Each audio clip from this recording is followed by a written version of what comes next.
What's good? What's good? I am back, one and only Paul Pickett, host of the Paul Pickett Podcast, aka Triple P, aka the Common Sense Podcast. And here goes our guest. We about to bring him on right now. I gotta introduce him properly. He has an MMA background.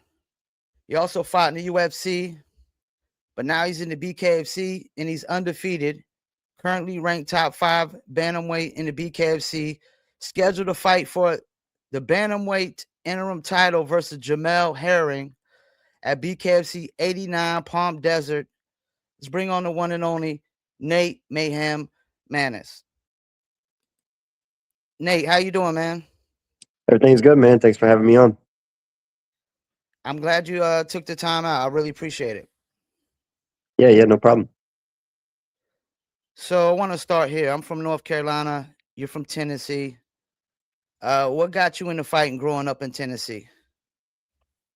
Man, it was around the time of like GSP, his prime, him and Matt Hughes, their wars back and forth. Just found myself to be a pretty big fan of it and gave it a shot. Ended up being okay at it, and the story wrote itself from there. So you went to UFC. I saw an interview where you gave a reason why the UFC let you go. Did you ever feel like that was BS or bogus, the reason they gave you? Yeah, man, I think so. It's one thing to just they called me boring, but I got like 3 bonuses. Have a winning record, 5-2. It's not like I was going out there and decisioning guys. I had 3 finishes out of my 5, and all those got bonuses. So it doesn't really make a whole lot of sense to me. I think that's the part of the fight game that I don't like sometimes, where it's not always about the best guy. Sometimes to them, it's more about the more popular guy, I would say. Yeah, I agree with that. My socials have never been crazy. It's never been something I've been super interested in, and I understand the business side of it. I understand they're trying to make money. I've always just been interested in the fighting part. That's mostly what I bring. It's the promoter's job to promote, and fighter's job to fight, and that's kind of what I stick to and what I do. I agree with that 100%. So UFC let you go. BKFC, I guess, came knocking. Yeah, we had a couple of offers for some MMA spots and from some bare knuckle spots. It just made the most sense. It's kind of what I did in my UFC career, anyways. Just kind of walk forward, more punches than kicks or anything like that. I felt like I'd already kind of made it to the top of what MMA had to offer in the UFC. I was winning there, so I didn't feel like I could really work my way back in or fight my way back in. So I really didn't know what they needed from me to be able to get back in. So I decided to do something a little different. Switch it over. BKFC had an offer. I liked it, and I liked the sport. So it just made sense for me. So getting into bare knuckle, there was no second thoughts for you. That was just like, hey, yeah, let's do this. Yeah, as soon as I heard that they were interested, I was all in. Yeah, me and my manager talked back and forth. Family didn't love it, but that's part of it. But yeah, man, I was super interested and really excited for it, and I'm glad it's all worked out the way it has. Now you about to be fighting for this interim bantamweight. Were you surprised that Joy Boy just gave his belt up after just winning it? Yeah, I mean, I don't know him personally or anything like that. I'm sure he has his reasons. I think he just has a new kid at home, and maybe he just wants to be more active. And it's hard to get champs in there, 3, 4 times a year to make some money. Maybe it's a financial thing. Maybe he's just looking out for his family. I'm not going to judge him on it. If I win this belt and he decides he wants an opportunity, I think he's earned that, and I'm more than willing to give it to him. I mean, I'm not going to judge him either, but isn't it kind of like unusual for a guy to just win a belt and just give it just right after that say, I don't want to be the champ no more? Yeah, I agree 100%. I think there's got to be something that maybe we don't know about. Just on the front, reading the book by the cover, it doesn't make any sense. This is what we want to do. It's a lot of guys' dream. A lot of people would love to have what he had, and he just kind of gave it up. So I'm going to leave it alone a little bit. I think there's just got to be something that we don't know about yet. Yeah. So you fighting Jamel Herring. I was watching his fight with Matt Guyman. He seems pretty poised. Seems kind of smart and very patient. What's your opinion of him? Yeah, I agree. And that was a hard fight to kind of judge. Guyman was kind of all over the place, ducking his Yeah. head, darting back and forth, really unorthodox. So I'm sure there was at least some point where Jamel was just having to kind of download the information and pick his spots and try to get his timing. Not too much you can take away from there. I didn't think Jamel looked the best in that fight, but also weird styles like that can do that. I can't go in there expecting that to still be him whenever we get in there. I think he's going to be more prepared for the BKFC type rule set and structure and stuff like that. Um, yeah, man, but this isn't boxing. I know he's had a whole lot of success in boxing, but this is a totally different thing. This is fist Yeah. fighting. I can grab a hold of you. We can break our hand, cuts and blood all over the place. It's. I like to describe it as a lot more of a tough man competition with more skills, obviously. But it's who's got the heart and things like that in there, and I think I definitely bring that to the table. I'm excited about it, man. I love the matchup. I think he's going to be slick in there. He's going to probably have some things that I haven't seen before. And that's not intimidating for him. That's exciting. I'm going to learn from this fight, and I'm going to take that forward. Hopefully, in the next title defense. Well, you guys are the same heights, but you got a 1 inch reach advantage. What do you feel like your advantage might be? I think just the physicality. He's going to be really slick in the boxing range. I can't just stand in front of the guy. I'm going to have to use some footwork. I'm going to have to take some angles. Really dominate in the clinch, be physical, grab a hold of him, push him around, get him off his base and things like that. And you can't just kind of cover up the way you can with boxing gloves. You can't just put both hands up and nothing get through. Fists can slide through in there. So anytime we're in close quarters, I got to really take advantage of that. Is clinching something that you think bare knuckle fighters can always take advantage of boxers that are coming into bare knuckle for the first time? Yeah, I think so. I mean, I think it's at least different. I'm not saying that he can't adjust and adapt to it, and I'm sure he's doing that in his training camps. Yeah, especially for the MMA guys that were maybe a little bit more wrestlers and grapplers and that kind of thing. It's a different kind of strength. It's a different kind of leverage. Being able to get people off their base and off balance and things like that. So yeah, I think I'm going to bring some stuff that he hasn't seen too. I think it goes both ways. Now, his first fight went the distance. Nobody's got past the third round with you. How far are you expecting this one to go? I think it's really important to not go in there with a fixed game plan of how it's going to go. Anything can Okay. happen in there. It maybe he catches me in the first 5 seconds. Maybe I catch him in the first five. Maybe a hand gets broke. Maybe an eye swells up. I'm willing to adapt and adjust, and we got a plan A, B, C, D, E. I'm going to be in there all night. If it's quick, I love it. And if it's a 5 round war, that's great too. That's what the fans want to see, and I'm willing to give that to them. So I was watching your fight with Randall again before this interview. You look really big for a bantamweight, dude. Yeah, I guess that comes from the grappling and wrestling type stuff. I'm pretty decent at cutting weight and putting it right back on, and especially in the UFC, all those guys are huge. I hardly ever had a size advantage in the UFC, so that's something different too. I'm not sure how much Jamel's cutting. I won't put out my exact numbers, but I mean I know how to do it, and I can be big in there. Yeah.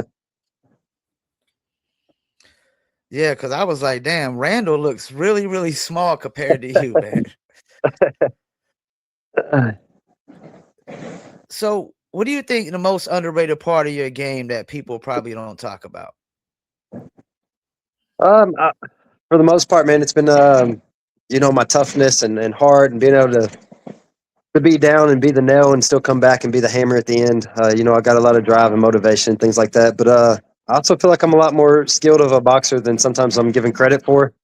I feel like I have a really good jab, good parries and things like that, good footwork, especially with my height and reach.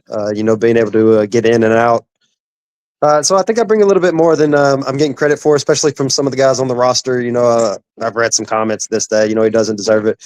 But I think I'm going to show that I do deserve to be there, and I got the skills to back that up. Well, yeah, let me ask you about that. So, I mean, because people always talk, that was my next question is how you deal with the doubters, or being overlooked. I mean, you're ranked though. So why don't you deserve it? I think it's just because I've had 2 fights, and I don't know. I think I don't want to say jealousy because me and Jamel, we both don't have a ton of fights in the BKFC, but we bring a resume with Yeah. us that a lot of guys would love to have, no matter what they say. It shouldn't matter. You'd love to have done, what me and Jamel have done in our past careers, and I think that's kind of where it comes from. They feel like they've been in the company grinding, but we've been doing that too. And what you've done in the past, that matters too. Your resume matters. I think that's kind of where it comes from. But I don't take anything with that. When I fought Russians in the UFC, I've my entire Instagram would just be filled with Kazakhstan guys. You're gonna die. Umar's gonna kill you. So I'm used to all that stuff. That doesn't bother me at all. His fans are supposed to want him to win. My fans are gonna want me to win, and that's just part of it. Well, we've already seen guys come in here and get fights early. I mean, Austin Trout fought 2 fights, got a title shot. That's the benefits of having a name that's bigger than the other guy, wouldn't you say? Yeah, yeah. And as much as they want to complain about it, like I said, that they would love to be in our position, and they wouldn't feel the same way about it if it was them bringing in the resume. And that's just something they got to live with. And I'm not trying to slide by any of these guys. Line them up if you want Yeah. a shot, and I win. Say no to nobody. Line them up, you can have your opportunity too. I mean, I'm a big fan. Ryan Reber just had 2 title shots and he lost. So no disrespect to Reber because I love him, but he probably doesn't deserve another shot just yet. He probably got to put in some more work. I mean, if anything, maybe you and Keith Richardson is what I would have seen, but I don't see like a lot of other guys that deserve the title shot, but you, in my opinion. Yeah, yeah. I know Reber's got a fight with Oxidine coming up. Maybe if he looks Yeah, good in yeah. that fight. Chris Garcia, I think he might be on a little bit of a streak. Maybe. I don't know. There's some guys in the division. Rambo Russo. He was Rambo, talking quite a yeah. bit. Yeah, yeah. He was talking a little bit. Kaya maybe wanting to come down. I think there's some interesting fights and stuff, but I'm not sure there's a real clear guy that should be next. Second name. Yeah. So, do you feel like BKFC is where you're hitting your prime as a fighter right now? Yeah, I think so. I got a lot of experience that I'm really going to lean on. If I came in maybe a little too early or things like that, I might not have the same amount of success. But like I said, about my UFC career, I've fought some big names. I fought Umar Nurmagomedov. Jamel's obviously got a name with him too. But I mean, I take the Jamel fight over having to fight Umar any day. So yeah, I feel like I got some experience to fall back on. I've been in some hard fights. I've been in some tough fights. I've been hurt. I've been successful.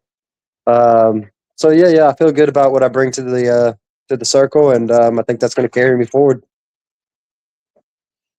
Now, have you had any title shots before in your career? I fought for the TKO over in Canada. That's where GSP got his start at, and Patrick Cote, some of Okay. those Canadian guys. I fought Jesse Arnett for the belt and ended up winning that fight. Okay. So this would be your second time winning a title if you win this one? Yeah, as far as like the kind of like world titles type stuff, plenty of regional and all that stuff that you can kind of rack up, on the regional scene. But like real major titles, yeah, I think this would be considered my second. Now, would winning this one, would it feel any different to you than the other ones? Yeah, I think the next fight's always the most important one. You always want to be on a winning streak. You don't ever want to take a loss. Um, I love this sport a lot. Really, I think it's really cool. I think it's a real tough man type thing. So yeah, I think this one would be pretty important to me. And also the opponent that I'm facing. He's got a former WBO champion. He's fought Shakur Stevenson, beat Lamont Roach. Yeah, I think that would be pretty cool to not beat him in his own sport, but we are boxing at least a little bit, and I think that'd just be a really cool story to have. And I'd be really excited to be the BKFC champion.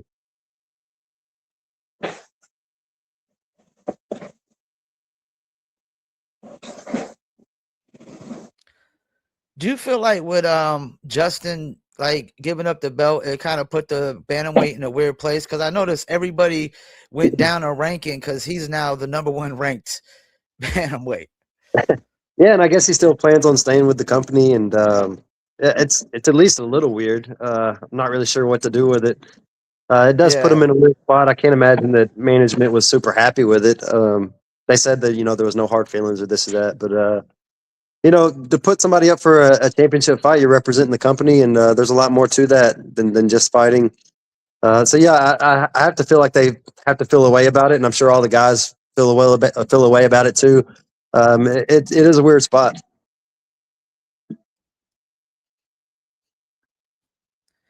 Yeah, even as a fan on the outside looking in, it just seems kind of weird. I mean, you guys fight so hard. Y'all put so much dedication and time into getting a shot to win the belt. And when he just like gave it up, I was just like, wow, that was a big head scratcher for me. It really was. Yeah. But that gives you an opportunity now, though. So, I mean, how's your fight camp going? Everything's been going great. I'd actually already been in camp for 2 or 3 weeks before I got the call. I think they had planned on having me on an April card. So I was already getting ready, and then Joy Boy, declined the title, and that kind of opened up an opportunity for me. But I was already in good shape, already sparring hard, already feeling sharp. All this extra time is just kind of dialing in on the specifics with the new opponent. So yeah, everything's going great. And so you fighting out of Kentucky nowadays, right? Yes, sir. Is Jamal Heron, is he's going to be the hometown guy on this fight?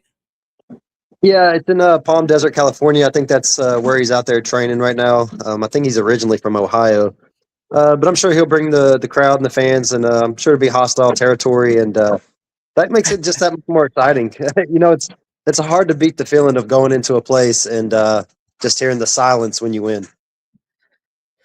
Yeah, I was about to say, doesn't that give you a little bit of extra motivation when you got to go into somebody else's house and beat them when everybody's booing you and stuff like that and shout for him? Yeah, yeah. The pressure doesn't change. We're already fighting for a world title. We can always get seriously hurt. The pressure doesn't change. Just gives you that little bit extra, that the sweetness after the win. It's definitely nice. That's what's up. Now, are you the type that guarantees a win? No, not really, man. It's not a confidence thing. I feel great. I feel like I'm gonna win, but anything can happen in there. I've been doing this for too long. You see some crazy things. Just try betting on UFC fights. There's so many underdogs that'll come back and win, and you just never know what's going to happen, Yeah. man. It only takes is one shot. So no, I'm not here to guarantee anything other than a hard, tough fight, and I'm going to bring it and give all that I have.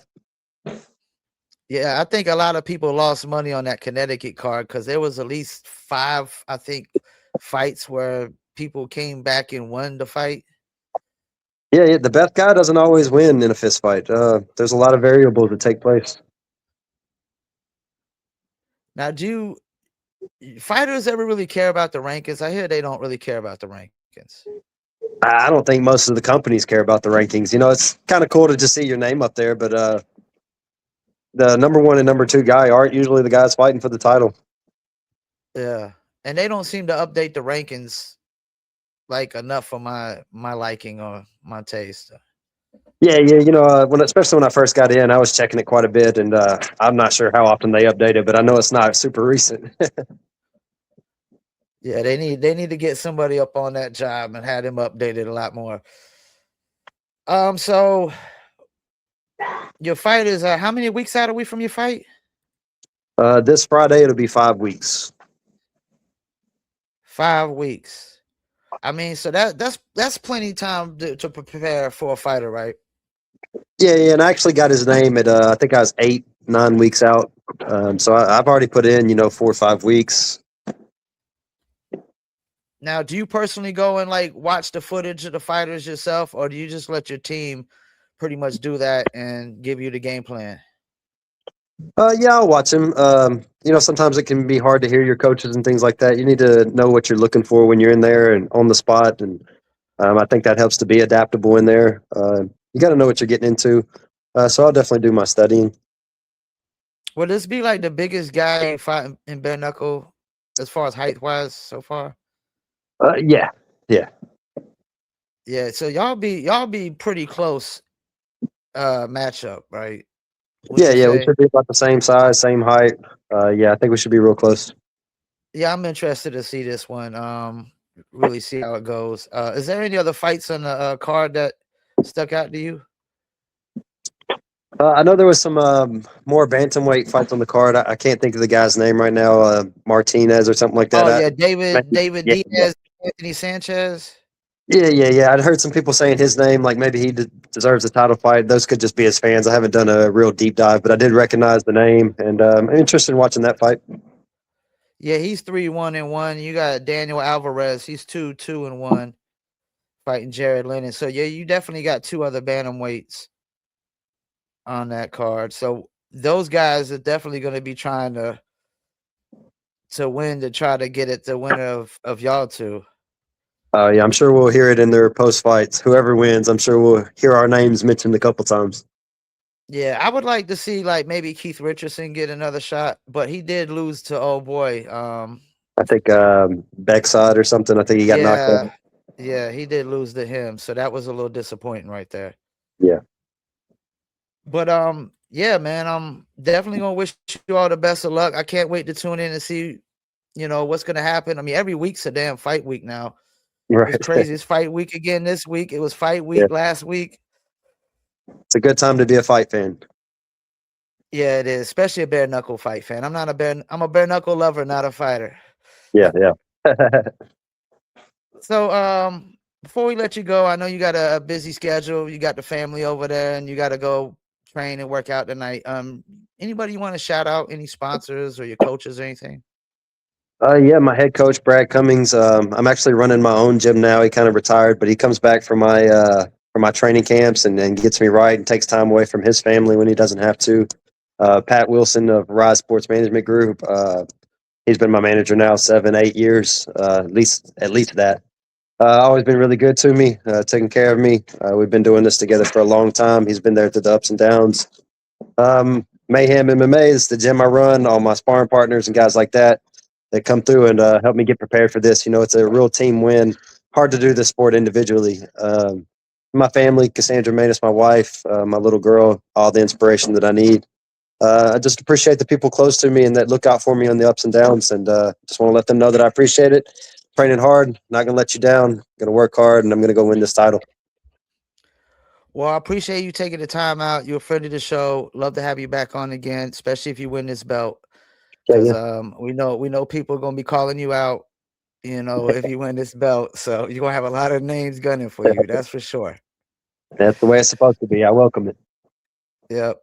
Well, I hope you enjoy the rest of your day, man. And once again, I appreciate you coming on the Paul Pickett podcast, man. Thank you, man. You too. I appreciate it. All right, peace. Yep.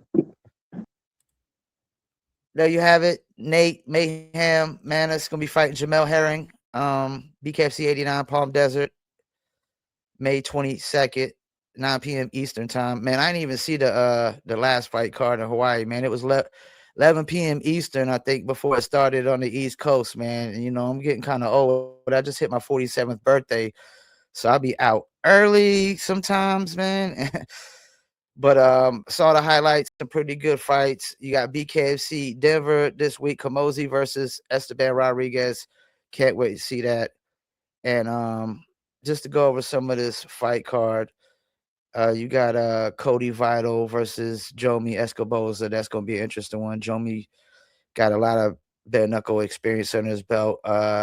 Chase Gormley versus Levi Costa. Eric Soto versus Juan Figueroa. I don't know. I butchered that. David Diaz and versus Anthony Sanchez. Daniel Alvarez versus Jared Lennon. You got Ryan Peterson. My guy, go check out the interview I did with him on the Paul Picker podcast versus Darren Whitley.